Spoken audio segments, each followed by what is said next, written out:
the guy in the field. So if you see me out in the field, please say hello. And if I'm on a boat, you can honk, say hi. It's all good. But I also wanted to apologize to you guys because I have a lot of notes and things. I have a lot that I have to get through. These other guys, man, I was like, how do you do all that so quickly? So if I didn't have notes with me, I'd be talking about giraffes within 5 minutes. So we're going to hopefully stay on topic.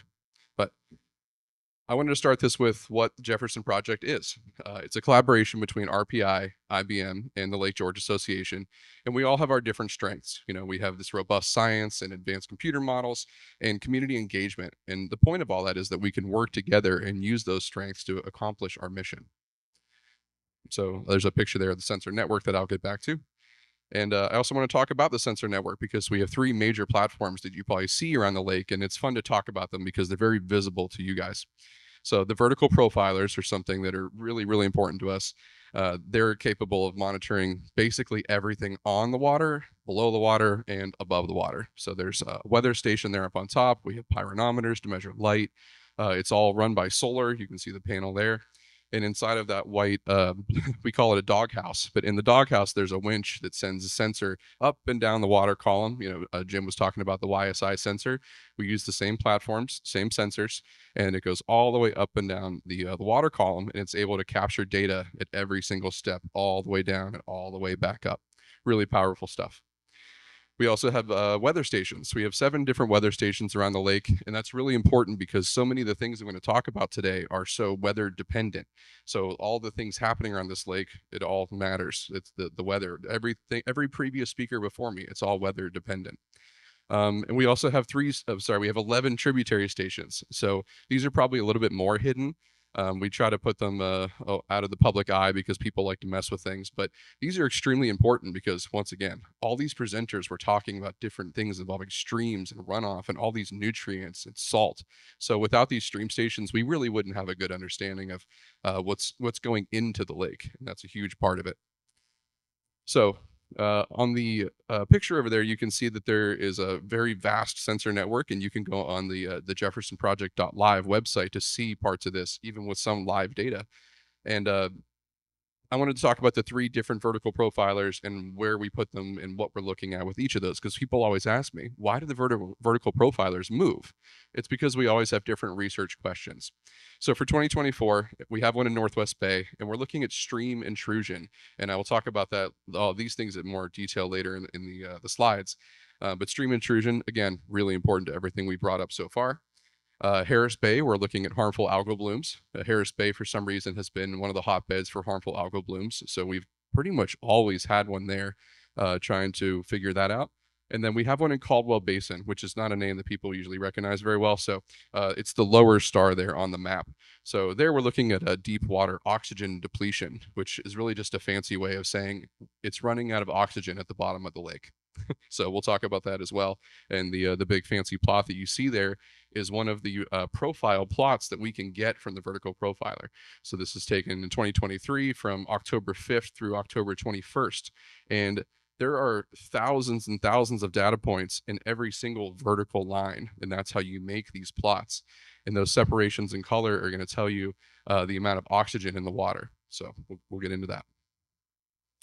So for the overview, now we're going to talk about what are harmful algal blooms. Really, really big. Matt already knows the deal. So really, really big topic here. And I know it's something we talk about a lot at Lake George. So there's a lot to get through. So again, I'm going to try to stay on my points. But has anyone here actually seen a harmful algal bloom? Nice. Okay, great. Yeah, there's at least some. So, and I want to make some caveats throughout this. There will be notations of this is not Lake George because I'm not trying to cause any panic. There are other places that have really extreme cyanobacteria events that I have personally experienced.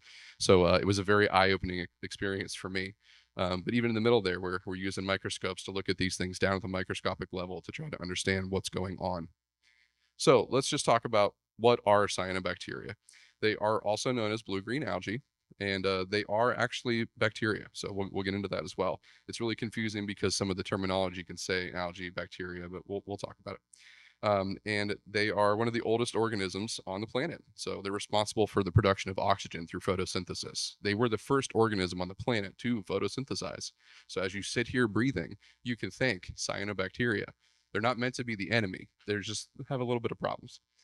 And they're also primary producers. That means that they are the base of the food web. So everything in Lake George counts on cyanobacteria and other parts of the basal layer of the food web, or else they wouldn't be able to live the way that they do. So we really actually count on them as well. And here's the fun part. Um, cyanobacteria are not true algae. They are prokaryotic versus eukaryotic. And I know I'm giving you flashbacks to high school biology, but there will there will not be a test, I promise. But just for fun, does anybody remember what that means? What does prokaryotic mean? Nucleus. There we go. Look at you guys. Yeah, so prokaryotic means that they don't have a nucleus and the organelles that are contained in an organized way. Just means everything's kind of free floating inside. Eukaryotic means that they do have a nucleus and organelles. So that means that cyanobacteria and algae are in completely different domains. They may function similarly, but they're very, very different. And with true algae, they have different photosynthetic pigments. So you have blue-green with cyanobacteria, but with true algae, you have greens, browns, and even reds. So when you're looking at things that are growing on your rocks, those are algae. Those can be cyanobacteria. They come in many, many different forms. And it's really important to talk about their reproduction as well. So various strategies. Cyanobacteria are almost exclusively asexual. It means that they don't have sexual reproduction. And because of that, they're mostly cloning themselves. True algae, they do have some asexual reproduction, but they also have some sexual reproduction, which means that whenever they reproduce, there's actually a recombination of their genes. So what that's telling you is that with cyanobacteria, they are able to reproduce quickly and they're mostly cloning. And so their genes are not changing as they're growing in population. They're almost all clones of one another. With algae, they can evolve in a more unique way. And as I said, algae are natural and important. They're the base of the food web and really important for oxygen production, not just for what we breathe, but everything in the lake as well. Let's see, make sure I got everything. Yeah, I think we're pretty good. So I want to talk about all about blooms and the different characteristics. And whenever you see things in the lake, I get calls all the time from people and saying, I saw a bloom, I saw this, I saw that. So they're not always cyanobacteria. There are many other things that do bloom. It's really common that green algae blooms. There's filamentous algal blooms or FABs all over the place. That's one of my favorite acronyms. And there are many different types of cyanobacteria that can cause blooms. So, and again, this picture was not taken out Lake George, but that one was, and you can thank the waterkeeper for that. He put me onto this one in Diamond Point, and I think we determined that there was probably an issue with their septic system, something leaking into the lake at one small point, and this filamentous algae just grew out of control so quickly. When I was an undergraduate at the University of Pittsburgh, we worked with culture pools and tadpoles and did all sorts of experiments.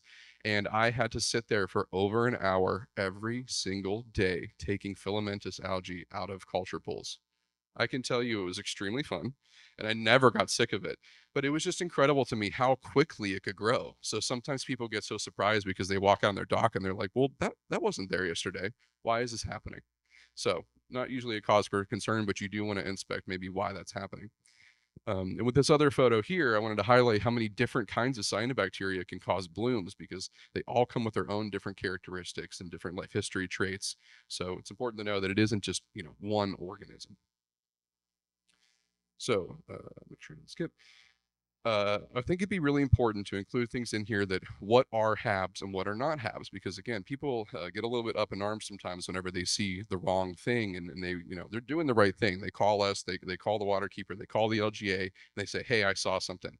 So this is more meant to educate you on the different possibilities and what HABs are and how they're different. So in this first one here, we have filamentous algae. Again, it's going to be a topic. It makes these long threads. I mean, you can poke a stick in it and actually pick it up, as you can see there, versus this more like spilled kind of paint. It's honestly kind of beautiful sometimes. It's unfortunate because it's so pretty, but yet it can be so bad. And this spilled paint on the surface of the water, it's actually millions and millions of colonies of cyanobacteria. They do form into these colonies. So if you were to pick up a cup of water and shake it up, you would see that it actually is all these little individual colonies. Uh, Another thing that I hate is duckweed. Duckweed is probably one of the most annoying things that I've ever worked with. There are these little tiny plants that sit on the surface of ponds and in shallow areas of lakes. And if you've ever worn waders and gone through a pond, which I'm sure many of you have, they are just all over you all the time. It's all over your equipment. You're just covered in duckweed all the time. It can look like a harmful algal bloom because it sits on the surface of the water and it has similarities. But compare that to this, what we call like a thick soup. People call it like pea green soup, which is really appealing. I know. So, you can see this guy reaching in and he's able to actually pick up the surface scum of this. And in case this isn't obvious, don't do that. Don't do that.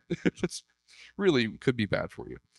Um, let's see. And finally, we have, oh no, but I did too. So also with harmful algal blooms, and I believe Jim mentioned the pollinating that happened a week or two ago. Wow, I am super allergic to trees and pollen in this year, just for whatever reason. I think I hit it just right.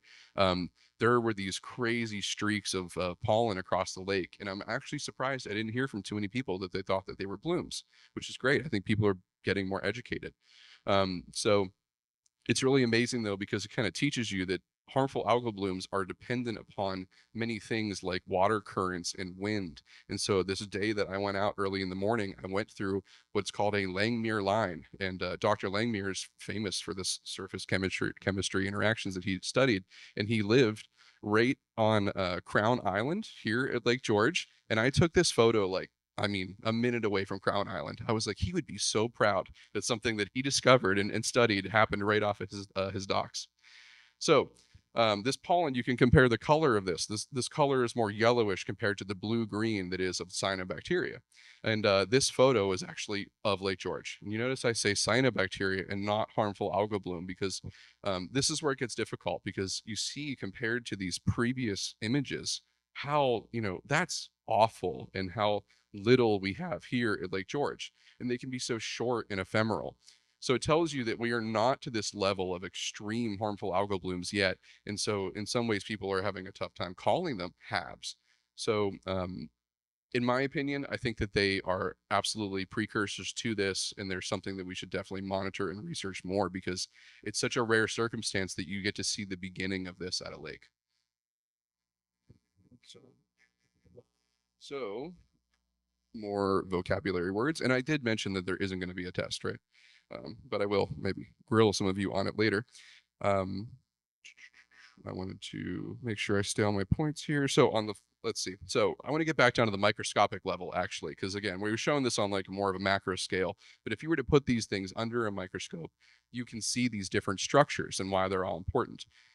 So first we have heterocysts, and heterocysts are interesting because it actually allows cyanobacteria to fix nitrogen from the environment. This came up a few times previously. We know that plants need some basic things. They need nitrogen and phosphorus and light. And the thing about cyanobacteria that makes them so good and have these adaptations that make them so competitive is that they actually don't really need nitrogen. They can grab nitrogen from the environment.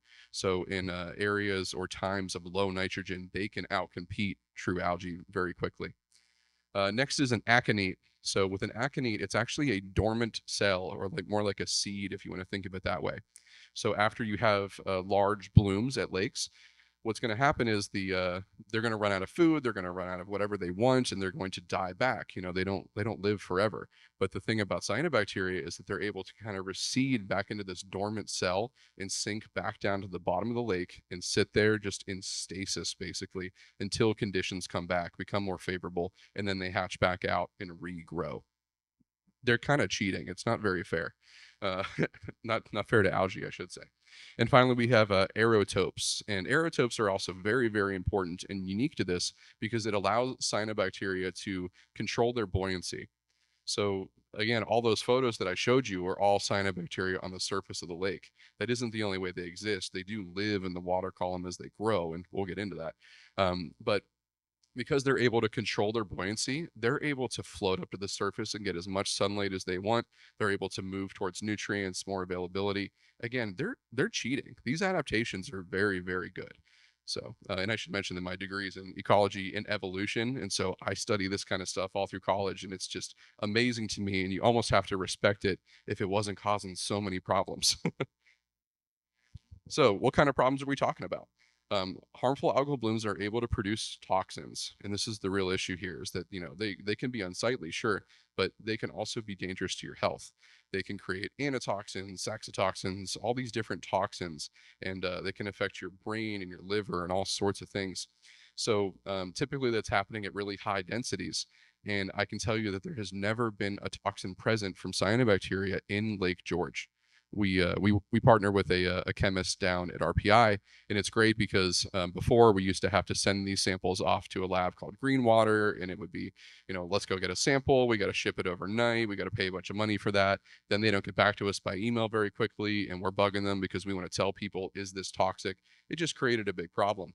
So by getting these chemists on board down at RPI, I can go and grab a sample and pick up my phone and say, "Hey, Abby, what are you doing?" And I just drive it down to Abby and she runs a sample for me. It's great. So a really, really good pickup there by us being able to do that. And I included this photo here, this dog, because the reason in my mind that I started to hear about harmful algal blooms before I ever did research on them is because there were some dogs that had passed away at a few different lakes across the country, and that caught national attention because people were like, well, how is that possible? My dogs go in the water all the time. So it's really important to educate yourself on this and understand what to look for so that you can avoid this. And this one in particular was near Bolton Bay actually. And so whenever the resident called me, I got there and their dog was running around, and I was like, "This is a great education moment. I really think that you should keep your dog out of the water. I'm pretty certain that there won't be toxins in this, but just to be safe, I wouldn't let your dog in." And the dog was not too happy about that. So as I took all the samples that you can see lined up there, she definitely stared me down and gave me a pretty harsh review of my work. So but even non-toxic blooms can be an issue. They can, as the cyanobacteria recedes or dies, that means that it's going to go through bacterial respiration, which eats up oxygen in the water. So this could reduce oxygen in the water. And even over at Chautauqua, as I showed you, those blooms are extremely intense on the surface, and they can last for weeks in some areas. So you're blocking all the light that would get to all the native, well, they're all native, but getting to all of the vegetation below the blooms. So it's really important too.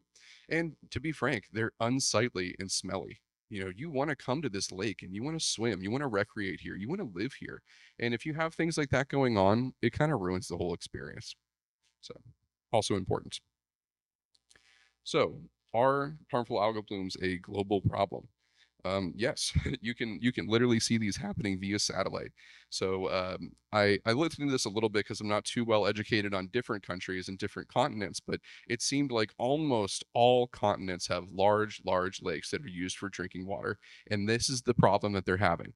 Harmful algal blooms are happening more and more, affecting drinking water, and that's obviously a really bad thing because there isn't normally a backup. This is where they get their water from.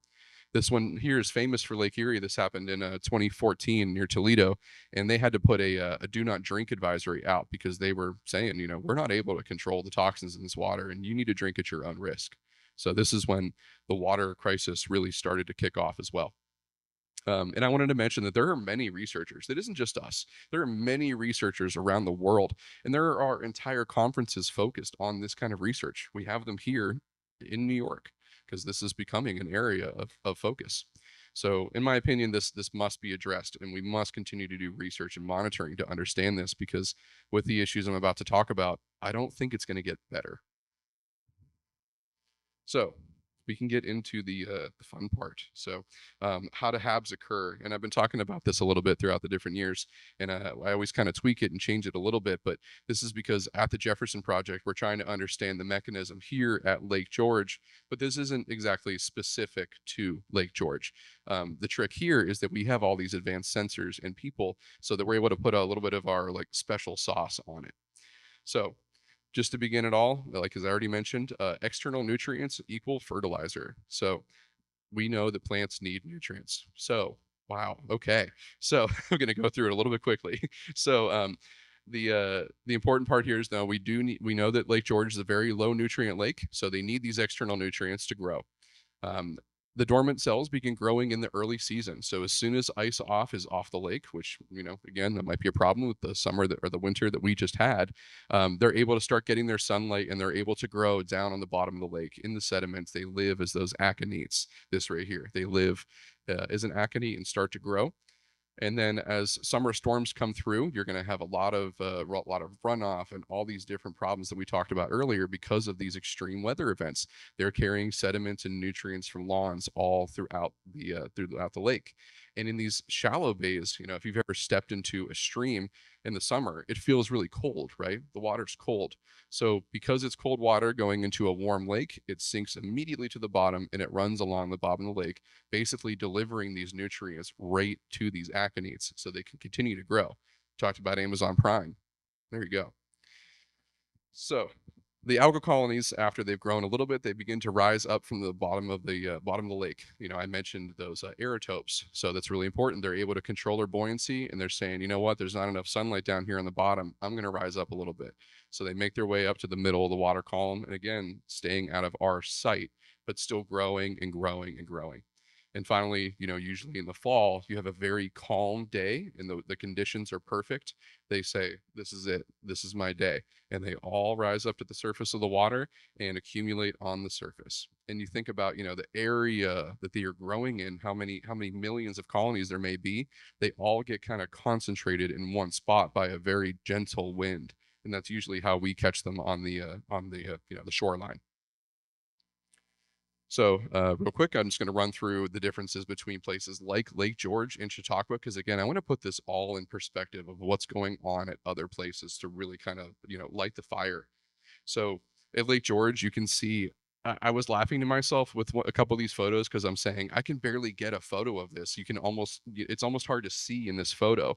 And then I go to Chautauqua and I'm like, oh, well, that's gross. I mean, it's everywhere. It's all over the place, completely in the water column. And even our prop, whenever we were starting the boat, you can see that this harmful algal bloom in the southern basin of Chautauqua went for literal miles. I went for miles of this. I was astonished the first time I saw this. So the difference really is that Chautauqua Lake is a shallow lake. It has a southern basin that is only, I think, 5 meters deep max. So there's a lot of farmland and development around it. We understand at farms they use a lot of fertilizers. There's a lot of excrement from animals and all sorts of things that are going to get washed in during these rain events. And so their streams are delivering all this into that very shallow basin, and it's constantly mixing because there's no thermal stratification. And that's just creating a perfect mixing pot for harmful algal blooms. At Lake George, we're a little bit better. We have very, very deep lake, and it stratifies during the summer, meaning that it's kind of separated by these thermal layers. And our watershed is very small, very clean. It's mostly mountainous, right? Again, you guys can speak, deeply about this.